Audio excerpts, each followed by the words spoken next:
I divorced my husband because he could not satisfy me. ऐसा ही title था आज एक स्टोरी का जो एकदम से मेरे सामने आ गई। कुछ नेट पे स्टडीज़ करते करते सोचा आज इसी पे बात करता हूँ। नमस्कार, मैं हूँ आपका सेक्सोलॉजिस्ट दीपक अरोड़ा। सबसे पहले तो आपका शुक्रिया अदा करना चाहूँगा कि आप अपना कीमती वक्त निकालते हैं मेरे वीडियोस को देखने के लिए। चलिए आज के टॉपिक को लेके हम आगे बढ़ते हैं। मैं आज वैसे ही कुछ नेट सर्फिंग कर रहा था, I was studying a few things and एकदम से मेरे आगे BBC न्यूज़ का एक पेज सामने आता है और उस पे स्टोरी का हेडलाइन होती है, टाइटल होता है I divorced my husband because he could not satisfy me. मैंने स्टोरी को अच्छे से पढ़ा और समझा। नीचे लिखा था कि ये ट्रू लाइफ स्टोरी है। तो उस वक्त मैं ये सोच रहा था क्या ये इकलौती स्टोरी है? ऐसी बहुत बहुत बहुत सारी कहानियाँ हैं जो आप भी जानते हैं, मैं भी जानता हूँ कि हमारे आसपास में कितने डिवोर्सेज ऐसे होते हैं जिसके पीछे हकीकत में कारण होता है सेक्सुअल डिससेटिस्फैक्शन। चाहे तो वो खुल के कागज़ों में, जिसको हम कहते हैं डिवोर्स के पेपर्स में, वो लिखी जाए या ना लिखी जाए, मगर ये आप लोग सभी जानते हैं कि बहुत सारी ऐसी समस्याएं होती हैं जिनका मसला बात करके हल हो सकता होता है। मगर सेक्स प्रॉब्लम्स कुछ ऐसी समस्याएं होती हैं, अगर आदमी अपना इलाज नहीं करवाता है और फीमेल सेक्सुअली स्टार्व्ड रह जाती हैं तो शायद उनको कोई हल नज़र ही नहीं आता कि क्या करूँ मैं। मुझे एक बात बताइए, क्या ये जिस भी आदमी को ये पता हो कि मुझे सेक्स प्रॉब्लम्स हैं, हाँ बहुत सारे ऐसे लोग होंगे जिसमें उनको ऐसा लगेगा कि सर मुझे शादी से पहले पता नहीं था, या मुझे कंफर्म ही नहीं है कि मुझे सेक्स प्रॉब्लम कोई है या नहीं है, या मुझे इरेक्टाइल डिसफंक्शन है या नहीं है।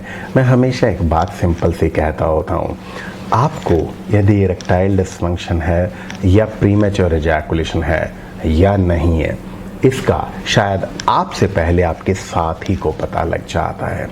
बिकॉज आप दोनों को मिलके सेक्स होता है और जब आपकी परफॉर्मेंस ढंग से नहीं आती है तो उनको आपसे भी पहले पता लग जाता है। ये जो कहानी मैं पढ़ रहा था, इस कहानी के मुताबिक, जो ये रियल लाइफ स्टोरी उन्होंने बताया है, जिसे इस कहानी के मुताबिक शायद उस आदमी को पहले से पता था कि उसको इरेक्टाइल डिसफंक्शन का प्रॉब्लम है, मगर वो किसी तरीके, जिसे कहते हैं ना, कि हौसला ही नहीं कर पाया अपने माँ बाप को ये बात बताने का, और ना ही कहीं जाके इलाज करवाने का हौसला कर पाया। और जब शादी हो जाती है, शादी के बाद ऑफ कोर्स जब सेक्स होगा नहीं, 2 दिन 5 दिन, कितने दिन आप अपने साथी को बेवकूफ़ बनाएंगे। वो कहानी ये कहती है कि वो आदमी थोड़ा सा हेजिटेशन शो करता है, वो फिर लड़की फ्रस्ट्रेट होके अपने इन-लॉज से बात करती है तो लड़के की मदर कहती हैं कि ये थोड़ा शर्मीला है, लड़कों के स्कूल कॉलेज में पढ़ा है, ज़्यादा बात नहीं कर पाता। ये थोड़े दिन तो उसको शांति दे जाती हैं ये बातें, मगर धीरे धीरे उसको ये पता लग जाता है कि the man is having the problem of erectile dysfunction. और फिर वो उससे बात करती है कि यदि आपको पता था तो आपने इलाज क्यों नहीं करवाया। और वो आदमी कहता है कि मैं बस हौसला ही नहीं कर पाया, मुझे शर्म आती है, मैं बात ही नहीं कर पाता हूँ जाके बाहर। और वो काफ़ी समझाने की कोशिश करती हैं कि आप अपना इलाज करवाइए, मगर वो फिर भी हौसला नहीं कर पाता। तो ultimately that lady decides to move on. In fact वो कहानी तो ये भी कहती है कि वो आदमी अपनी फीमेल जो पार्टनर होती हैं, जो वाइफ होती हैं, उस कहानी के मुताबिक वो आदमी जिसको इरेक्टाइल डिसफंक्शन की समस्या रहती है, वो अपनी फीमेल पार्टनर को, अपनी वाइफ को ये कहता है कि आप मुझे छोड़ के मत जाइए, इस तरीके मेरी समाज में बहुत बेइज्जती होगी, आप चाहे किसी और के साथ सेक्स करने लग जाइए, जहाँ भी आप सेक्स करने लग जाइए, मुझे उससे कोई एतराज़ नहीं है। तो क्या ये अच्छी बात है? ऑफ कोर्स किसी भी अच्छी फीमेल को ये बात बर्दाश्त नहीं होगी, बिकॉज वो अपने हस्बैंड से, अपने लाइफ पार्टनर से ऐसी बात हरगिज़ नहीं सुनना चाहती हैं। वो आपके साथ हसीन ज़िंदगी जीना चाहती हैं।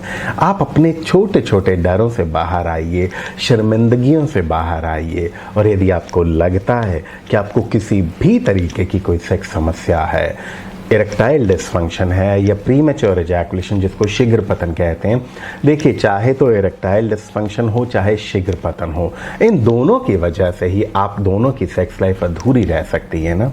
आपके पार्टनर को, आपके फीमेल पार्टनर को, आपके वाइफ को हमेशा ऐसा महसूस हो सकता है ना कि जैसे मुझे ये भूख से मेरी शांति नहीं हो पाती, मैं बीच में तड़पती रह जाती हूँ। उस हालातों में यदि कोई फीमेल बाहर निकल जाती हैं या सेपरेशन ले लेती हैं, डिवोर्स ले लेती हैं, तो कसूरवार कौन होता है? वो फीमेल जो बाहर निकल गई हैं या वो आदमी जिसको अपनी समस्याओं का अच्छे से पता लग गया है, चाहे तो शादी से पहले पता लगा चाहे बाद में पता लगा, मगर उसने अपना इलाज नहीं करवाया। कसूरवार कौन होगा? आपने इसी बारे में सोचना है। और यदि आप में किसी को भी किसी भी तरीके की कोई सेक्स समस्याएं रहती हैं तो अपना वक्त रहते इलाज करवाइए। ऐसी कहानी आप में से किसी और की भी हो सकती है। अपनी ज़िंदगी को बचाइए।